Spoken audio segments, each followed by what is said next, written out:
Formulas लिखने के लिए हमें किसकी जरूरत पड़ती है? For this exercise we need valency. ठीक है, वैलेंसी क्या होती है? यहाँ पे टर्म आता है वैलेंसी। ठीक है, हमें वैलेंसी चाहिए केमिकल फॉर्मूलाज को लिखने के लिए। तो वैलेंसी क्या होती है? इट इज द, आप कह सकते हैं सिंपली, कैपेसिटी और combining power, combining power of an element. ठीक है, of atom of an element, atom of element. ठीक है, तो वैलेंसी क्या होती है? कैपेसिटी, आप कह सकते हैं कि किसी भी एटम की कैपेसिटी कि वो उसकी, या फिर combining power of an atom of an element कि वो दूसरे के साथ मतलब कि कैसे कंबाइन हो सकता है। इसको हम मतलब सिंपली अपने डेली लाइफ में मतलब एक नॉर्मल से एग्जांपल से समझ सकते हैं। देखिए वैलेंसी क्या होती है, इसका यूज हम कब कर सकते हैं? Valency can be used to know how the atom of an element is going to combine with the atom of another element ना, मतलब कि एक एलिमेंट का एटम दूसरे एलिमेंट के एटम से कैसे कंबाइन होगा, वैलेंसी का यूज ऐसे होता है। फाइन, तो हम इसका एक एग्जांपल मैं आपको देती हूँ। जैसे कि मान लीजिए हमारे पास वी हैव ऑक्टोपस। मान लीजिए एक ऑक्टोपस है, ठीक है, इसके पास कितने, इसके पास इट हैज 8 लेग्स। ठीक है, 8 होते हैं, और हमारे पास ह्यूमन है फाइन।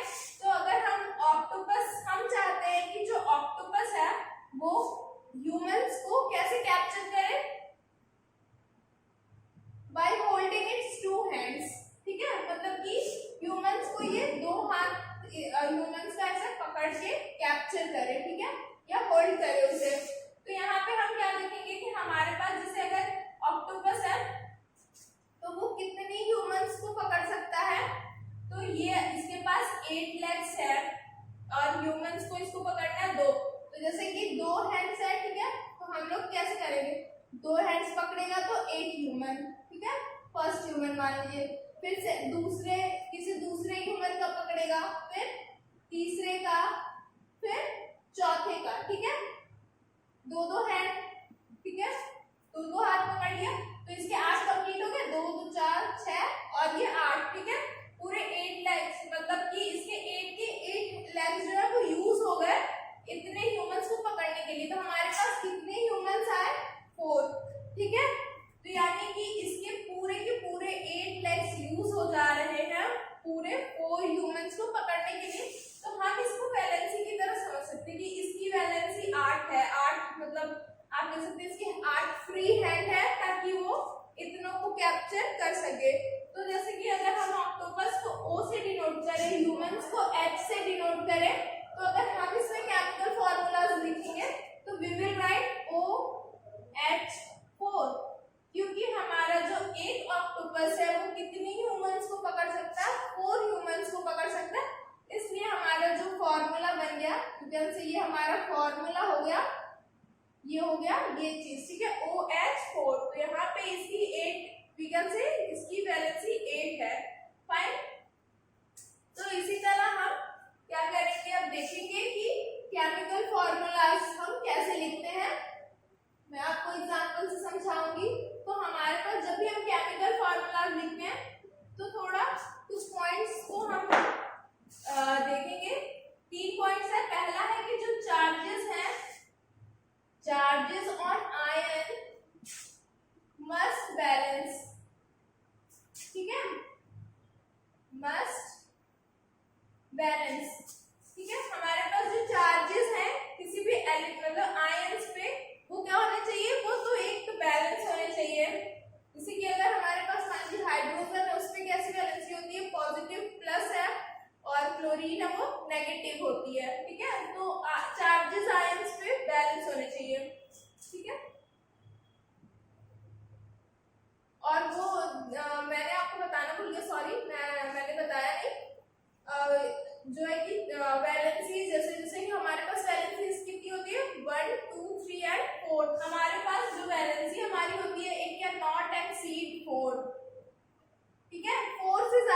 होगी, हमारे पास वैलेंसीज होती है 1 2 3 4। जैसे कि सोडियम क्या होता है Na प्लस हो गया, sodium Na plus, potassium K plus, ठीक है, ये हमारे पास हो गए। तो इनकी कितनी वैलेंसी हो गई, 1 हो गई। और अगर हमारे पास दो वैलेंसी में देखें तो हमारे पास Mg2 प्लस हो गया, कैल्शियम हो गया, कैल्शियम भी कितना होता है 2 प्लस होता है, ठीक है। अगर हम फिर 3 वैलेंसी देखें तो हमारे पास एल्यूमिनियम हो जाएगा, आयरन भी हो जाएगा। आयरन की दोनों वैलेंसीज होती है, it holds 2 plus also and 3 plus also. और हमारे पास जो कॉपर होता है, कॉपर कितना होता है, it holds 1 and 2 plus valencies, ठीक है। 4 में हमारे पास आएगा कार्बन, सॉरी या, तो हमारे पास 4 वैलेंसी में कार्बन आएगा, 4 से ज्यादा वैलेंसी नहीं होगा।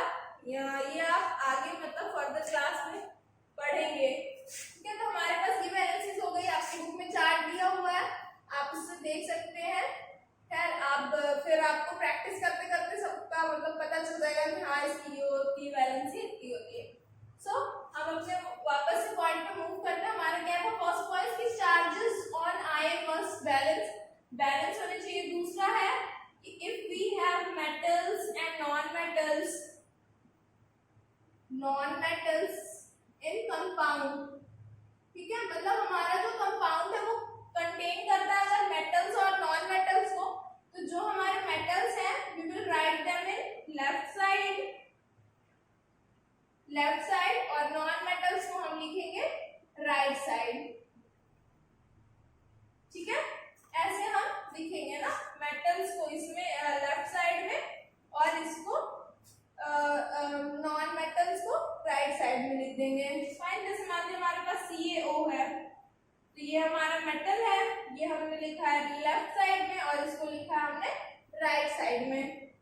देन नेक्स्ट पार्ट है कि अगर हमारा पॉलीटॉमिक आयन है, पॉलीटॉमिक मतलब कि जो हमारे पास आयन है उसमें मतलब कि एक से ज्यादा एटम से दूसरे एटम्स ना, जैसे कि हमारे पास SO4 2- हो गया आयन, SO4 2-, तो इसमें जैसे सल्फर भी है और ऑक्सीजन भी है, तो ये हमारा पॉलीटॉमिक के अंदर आएगा। तो जब हम इसका रिएक्शन मतलब जब हम इसको किसी कंपाउंड में लिखेंगे, ये आएगा हमारे पास, जैसे एग्जांपल ले लेते हैं हम, मान लीजिए Na2SO4, ठीक है, नहीं Na के पास तो 1 वैलेंसी है। For example calcium aluminium Al2SO4 holes thrice, aluminium sulphate. जैसे अगर हमने ये एग्जांपल लिया तो यहाँ पे हम क्या करेंगे कि जैसे हमारा जो ये आयन है सल्फेट आयन है, ये क्या है, यहाँ पे इसकी 3 वैलेंसी यहाँ पे आ गई है ना, तो हम इसे ब्रैकेट में लिखेंगे, ठीक है। ये हम ऐसे डिनोट नहीं करेंगे, we will not write like this, ठीक है, ऐसे नहीं लिखेंगे हम, ये ब्रेसेस में इसे दिखाते हैं, ठीक है। तो हमारे पास ये ब्रैकेट लग जाते हैं जब हमारे पास पॉलीटॉमिक आयंस को हम जब लिखते हैं। तो फाइन, ये पॉइंट्स हो गए। अब मैं आपको बताती हूँ कि फॉर्मूलेस कैसे हम लिखेंगे। सबसे पहले सिंपल सा एग्जांपल लेती हूँ, 1 वैलेंसी में, लेट्स टेक वैलेंसी 1, ठीक है। जैसे हमारे पास एग्जांपल हो गया, जैसे ये हमारे पास ये हमने लिख लिया H हो गया एटम, ये हो गया Cl हो गया, इसकी वैलेंसी होती है 1+1, इसकी वैलेंसी होती है -1, ठीक है। या फिर आप साइन ना लगाएं, इसकी भी ये पॉजिटिव है, ये नेगेटिव में होता है, ये हो गया 1, इसकी भी वैलेंसी 1। तो हम क्या करेंगे, we will cross over the valencies, ठीक है, क्रॉस ओवर करेंगे वैलेंसीज। और अब क्या हमारे पास फॉर्मूला बन जाएगा, chemical formula will be HCl, ठीक है, 1 है ना, ऐसा नहीं लिखेंगे H1Cl1, ऐसे हम रिप्रेजेंट नहीं करते हैं, इन स्टैंडर्ड फॉर्म में राइट HCl। फाइन, दूसरा जैसे मान लीजिए हो गया कैल्शियम ले लीजिए और क्लोरीन ही ले लीजिए आप। तो कैल्शियम की हमारी वैलेंसी कितनी होती है, ये हमारी वैलेंसीज है, ठीक है, वैलेंसी होगी इसकी 2 होगी, इसकी होगी 1 होगी। फाइन, तो हम यहाँ पे फिर से क्या करेंगे, we will cross over them, ठीक है। तो हमारा हमारा केमिकल फॉर्मूला क्या बन जाएगा, इट विल बी CaCl2, ये हमारा हो गया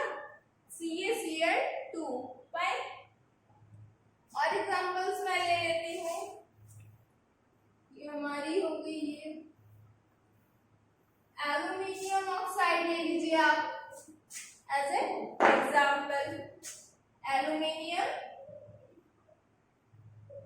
एल्यूमिनियम ऑक्साइड, ठीक है।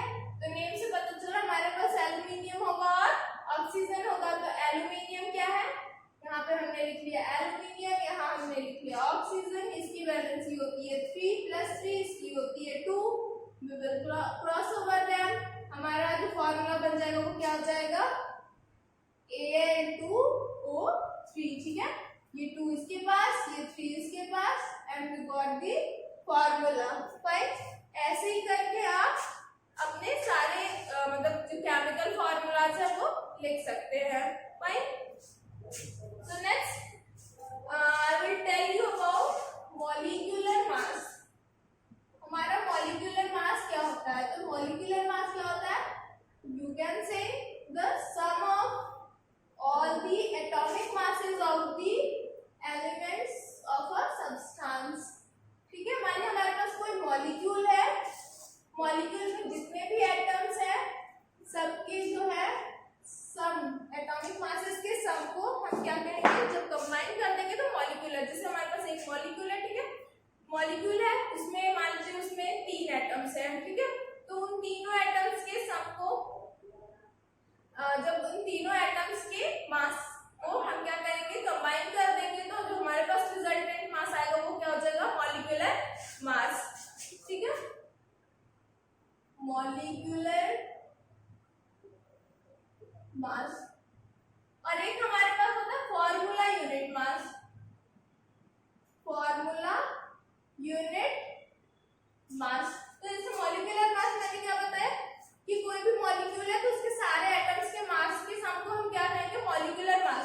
फॉर्मूला यूनिट मास में भी यही होता है, द सेम नथिंग, ठीक है। सेम चीज होता है कि उसमें भी हम कंबाइन करते हैं सारे जो हमारे बस इसमें फर्क क्या होता है कि हमारे पास यहाँ पे आयंस प्रेजेंट होते हैं, ठीक है। इसमें आयंस होते हैं, तो सारे जो भी हमारे पास उसमें भी जो एटम्स है यहाँ पे आयंस होते हैं, तो उनका मास का सम जो होगा उसको हम जब कंबाइन करेंगे तो we will get the formula unit mass. बस नेम में डिफरेंस है बिकॉज ऑफ आयन। तो हम इसको देख लेते हैं। तो हमारे पास कोई सा भी एग्जांपल ले लीजिए, लेट्स टेक H2, ठीक है। मान लीजिए हमारे पास H2 है, तो वी नो कि एटॉमिक मास ऑफ हाइड्रोजन कितना होता है, इट्स 1U, राइट। और एटॉमिक मास ऑफ ऑक्सीजन कितना होता है, इट्स 8U, ठीक है। तो हमारे पास 2 हाइड्रोजन एटम है, तो हमारा जो मॉलिक्यूलर मास हो जाएगा, मॉलिक्यूलर मास ये कितना हो जाएगा, हम इसमें कर देंगे 2 × 1U, ठीक है। 2 × 1U + 8U। 8U क्योंकि हमारे पास सिर्फ एक ही एटम है ऑक्सीजन का, तो हम इसमें कोई भी मल्टीप्लिकेशन नहीं करेंगे। यहाँ 2 से मल्टीप्लाई क्यों किया हमने, क्योंकि हमारे पास हाइड्रोजन के 2 एटम्स हैं, तो it becomes 2U + 8U, sorry 16, मैंने इसके तो एटॉमिक नंबर लिख दिया था, सॉरी, इट्स 16, ठीक है। तो ये हो जाएगा 16 and it becomes 2 + 16, 18U, fine. तो हमारा H2O का मॉलिक्यूलर मास कितना आ गया, 18U, ठीक है। तो ऐसे कि अगर हमारे पास कोई भी मॉलिक्यूल दिया हुआ है तो हम उसका एटॉमिक मास मॉलिक्यूलर मास ऐसे निकालेंगे। जैसे कि हमारे पास फिर उसका देख लेते हैं कि अगर हमारे पास आयंस है, तो मान लीजिए हमारे पास है डिस्ट्रिक्ट NaCl, ठीक है। तो NaCl है, तो NaCl में Na का कितना होगा, इट्स 23 प्लस इसका हो जाएगा 35.5। क्लोरीन का कितना होता है एटॉमिक मास, इज 35.5। इसको ऐड कर दीजिए, कितना हो जाएगा, इट्स 0.5, 8 and 58। तो हमारा जो है formula unit mass for NaCl कितना आ गया, 85.5U, ठीक है। सो अब हम क्या डिस्कस करेंगे, मोल कॉन्सेप्ट, ठीक है। मोल कॉन्सेप्ट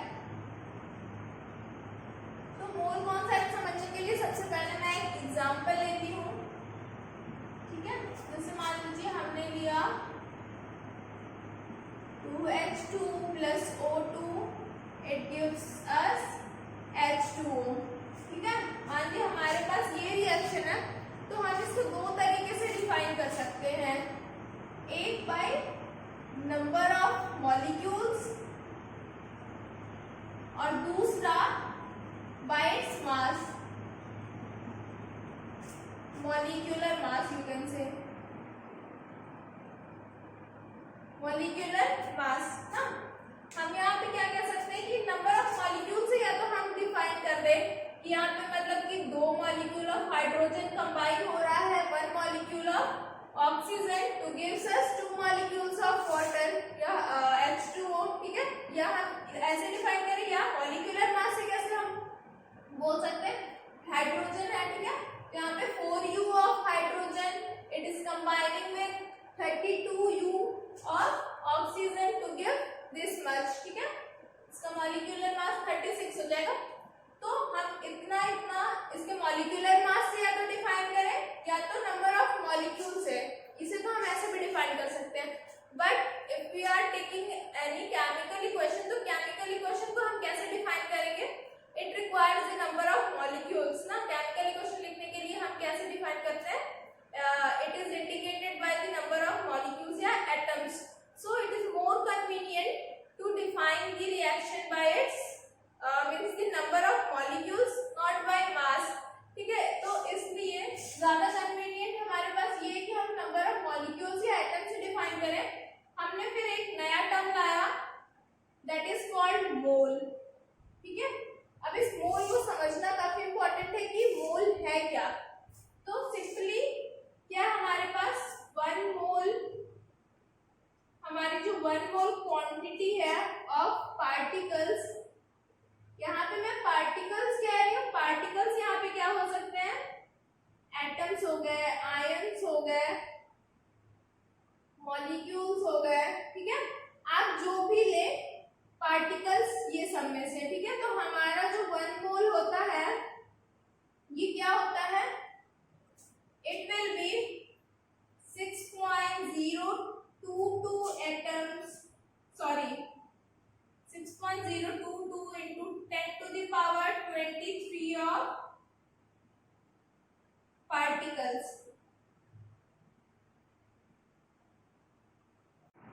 ठीक है, नंबर तो हमारे पास क्या हो गया, it is 6.022 into 10 to the power 23 number of particles. तो कुछ भी हो सकता है, 6.022 into 10 power 23 number of atoms भी हो सकते हैं, आयंस भी हो सकते हैं, मॉलिक्यूल्स भी हो सकते हैं। ठीक है, ये हो गया। और जो दूसरे पार्ट में, दूसरे साइड में हम इसे कैसे भी बोल सकते हैं, dear molecular masses, molecular mass in gram. ठीक है, हम उसे ग्राम में अगर लिख दें, जैसे हमने यहाँ पे क्या किया, जैसे ये है तो 1632 U लिख रहे हैं ना, बट हम यहाँ पे किस में डिफाइन करेंगे इसको, अगर ग्राम में। तो ये हमारा सिंपली, आपको बस इतना अगर याद है, ये काफी आपको कॉन्सेप्ट आपका क्लियर कर देगा मोल के लिए, कि अगर हमारे पास वन मोल ऑफ पार्टिकल बोला जा रहा है, चाहे वहां पे एटम्स हो, आयंस हो या मॉलिक्यूल्स की बारे में बात करें, तो वो कितना होगा, it is nothing but number 6.022 into 10 power 23 number of particle, इतना ही होगा। ठीक है, ये कोई नंबर है। जैसे एग्जांपल आप, जैसे कि अगर हमने बोला, अगर किसी जैसे मार्केट में जाते हैं आपको केले खरीदने हैं, तो यू से कि 1 दर्जन केला चाहिए या 1 दर्जन केला चाहिए, तो यू नो कि 1 दर्जन हमने बोला है तो उसमें कितने 12 ही केले होंगे, 12 से 13 नहीं होंगे, ना ही कि 12 से 11 हो जाएंगे। ठीक है, तो एक फिक्स नंबर हुआ वहां पे कि हाँ, अगर हमने एक दर्जन बोला तो सभी समझ जाएंगे कि हमने 12 केले खरीदे। तो वैसे ही अगर आपने कहा 1 मोल पार्टिकल है हमारे पास, तो यू विल डेफिनेटली अंडरस्टैंड कि उसमें इतने नंबर ऑफ पार्टिकल्स है। फाइन, अब उसका वेट, यहाँ पे मॉलिक्यूलर मास इन ग्राम, ये चीज हो जाएगी। ठीक है, आप समझे कि जैसे आपने बोल दिया 1 दर्जन केले, कुछ केले हो सकते हैं छोटे साइज के हो, कुछ बड़े साइज के हो। ठीक है, तो मासेस ये तो अलग हो सकता है, ये तो मॉलिक्यूलर मास हम जैसे लिखते हैं, 32U लिखा हमने, उसको ग्राम में बस लिख दिया तो ये हो जाएगा। तो मोल कॉन्सेप्ट, सॉरी मोल यही है।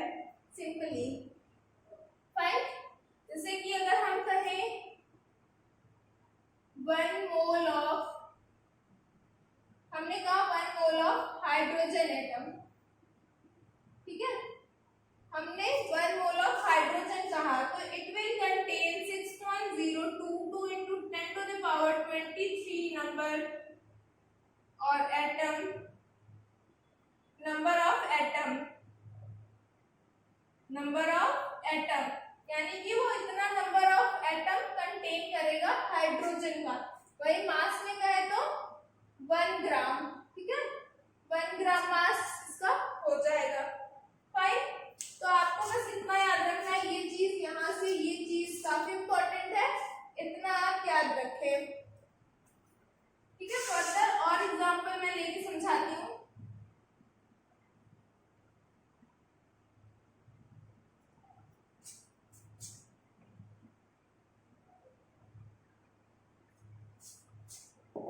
जैसे कि अगर आपने कहा कि यू हैव 1 U, ठीक है, इतने में कितना होगा, हमारे पास सिर्फ 1 एटम ऑफ हाइड्रोजन होगा, ठीक है, 1 U है। लेकिन अगर आप इसी को ग्राम में चेंज कर देंगे, मतलब अगर हम यहाँ पे ग्राम डिफाइन कर रहे हैं कि 1 ग्राम है तो इसमें कितने होंगे atoms, it will have 6.022 into 10 to the power 23 number of atoms of hydrogen हो जाएंगे, ठीक है, ये चीजें ये हो जाएगी। और जो यहाँ पे 6.022 into 10 power 23 है, ये फिक्स्ड क्वांटिटी है जो कि एक्सपेरिमेंटली निकाली गई है और इसको हम कहते हैं Avogadro constant. It is called Avogadro constant. Fine, ठीक है। तो अगर हमारे पास आपने कहा कि 16 U of ऑक्सीजन है, ठीक है, अगर 16 U of ऑक्सीजन है तो it will contain only 1 atom of oxygen, ठीक है। अगर 16 U of ऑक्सीजन आप कह रहे थे, it will contain only 1 atom of oxygen, सिर्फ एक ही एटम होगा। But if you are saying 16 gram of oxygen, the same thing, but यहाँ पे हमारे पास क्या हो जा रहा है, it is becoming, we are transforming it from U to G, gram, ठीक है। अगर हमने कहा कि 16 ग्राम ऑफ ऑक्सीजन है तो it means it's 1 mole of oxygen, ठीक है। यहाँ पे ये मोल में हो गया, मैंने वो टेबल में बताया था ना, 1 मोल है तो वो कितना होगा, उसके मॉलिक्यूलर मास इन ग्राम, तो ये क्या है, 1 मोल है, मॉलिक्यूलर मास इन ग्राम। और दूसरी साइड मैंने क्या बताया था, 6.022, तो द सेम थिंग, यानी कि 6.022 into 10 to the power 23 atoms of oxygen. तो हमारे पास अगर हम 16 U बोल रहे हैं ऑफ ऑक्सीजन तो हमारे पास सिर्फ एक एटम है, बट अगर हम 16 ग्राम बोल रहे हैं तो हमारे पास जो एटम्स है वो इतने हो रहे हैं, यानी कि ये 1 मोल है। आई होप कि आपको ये कॉन्सेप्ट समझ आ गया होगा। मोल कॉन्सेप्ट काफी इंपॉर्टेंट है और काफी सिंपल भी है। एक एग्जांपल मैं आपको समझा देती हूँ from the book, I will take the example from the book, थोड़ा सिंपल भी होगा, आपको भी समझ में आएगा, ठीक है। सो हमारे पास इस एग्जांपल नंबर 3.3, मैं ये भी बता देती हूँ, एग्जांपल 3.3। सो इसमें हमें क्या कह रहा है, we have to calculate number of moles. Fine, firstly हमें पता होना चाहिए कि हमें क्या करना है, तो क्वेश्चन में हमें करना है, फाइंड करना है नंबर ऑफ मोल्स, ठीक है, we have to find. So first part में हमें क्या बोल रहा है, फर्स्ट पार्ट में बोल रहा है कि 52 ग्राम ऑफ He है, ठीक है, ये है finding mole from mass. Fine, हमें ये पता करना है कि इसमें ये कितने मोल्स कंटेन करता है। तो जो हमारा नंबर ऑफ मोल्स है, नंबर ऑफ मोल्स, ये हम सिंपली कैसे डिफाइन कर देंगे, जो हमारे पास मास गिवन है, given mass upon molecular mass, और हमें इस नंबर ऑफ मोल्स को किससे डिफाइन करते हैं, it is defined by small n, ठीक है। और जो एवोगैड्रो नंबर होता है हम उसे n0 से डिफाइन करते हैं, कैपिटल N0। तो ये हो गया हमारा n, नंबर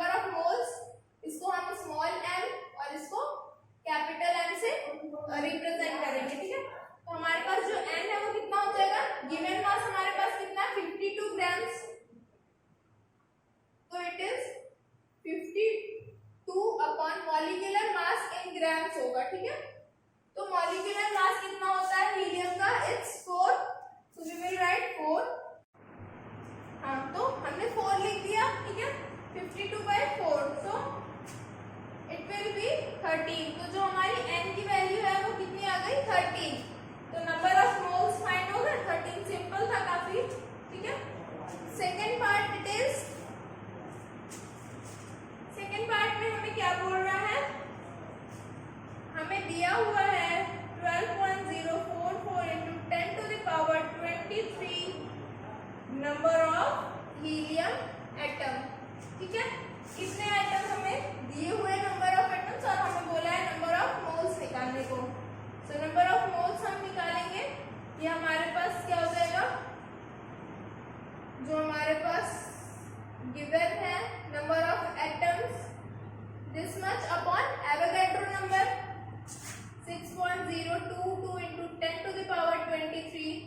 तो आप इसको सॉल्व करेंगे, so you will get how much, it's 2। I hope कि आपको दिख नहीं रहा होगा, मैं इसे ऊपर लिख देती हूँ। और बस इतना कि कितना है 12.022 सॉरी 12.044 इट इज into 10^23। ये हमारा गिवन है अपॉन जो हमारा एक मोल में होते हैं जितने नंबर ऑफ एटम्स, यहाँ पे एटम्स की बात कर रहा है, तो we will call number of atoms को 6.022 into 10^23 से वी विल डिवाइड, सो हमारा आंसर आएगा कितना, 2। तो दो नंबर आंसर विल बी 2, 5।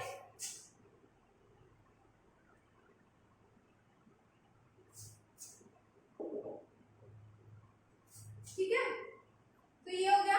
हम यहाँ से जैसे कि हमें क्या अभी बोला था कि 12.022 into 10^4 इट वाज into 10^23, ये गिवन था ना। हम इसको मान लीजिए आप अगर कैपिटल N से रिप्रेजेंट कर रहे हैं, एवोगैड्रो नंबर को हम किससे रिप्रेजेंट करते हैं, N नॉट। तो पिछले क्वेश्चन में हमने क्या किया था, N/N0 किया था। It was giving us number of moles. यहाँ पे भी हमने क्या किया है, N ये small m given upon molecular mass, तो m भी हमें किससे मिल रहा था, small m upon capital M, ठीक है, इससे मिल रहा था। सो यहाँ से आप देख सकते हैं दोनों नंबर ऑफ मोल्स हैं। तो जनरली मतलब कि आप क्या एक इक्वेशन आप फॉर्म कर सकते हैं, इससे इक्वेशन आप बना सकते हैं, it will be small n upon capital N0 is equals to small m upon capital M, ठीक है। कि मैं ऐसे बना दे रही हूँ ये इक्वेशन, तो यहाँ पे हम डिनोट ये करेंगे, ये हमारा क्या हो जाएगा, मॉलिक्यूलर मास इन ग्राम्स, ये हो जाएगा एवोगैड्रो नंबर, ये हमारा हो जाएगा गिवन मास, और ये गिवन नंबर ऑफ एटम्स, ठीक है। तो ये रिलेशन है, मे बी आपको किसी प्रॉब्लम में काम आ जाए। It's N/N0 equals to M upon capital M, ठीक है। हो सकता है ये आपको रिलेशन आगे भी काम आ जाए, कि आपको अगर नंबर ऑफ एटम्स पूछा हो कि कितने हैं, you have given this quantity this and this, so you can find it by this relation, तो आप इसको याद रख सकते हैं, ठीक है। अगर आपको मतलब मोल कॉन्सेप्ट से मैंने इतना बता दिया, आप एग्जांपल सॉल्व करेगा। If you have any problem then mention it in comment section, I will try to solve your problem, and in the next we will discuss about the exercise. Thank you.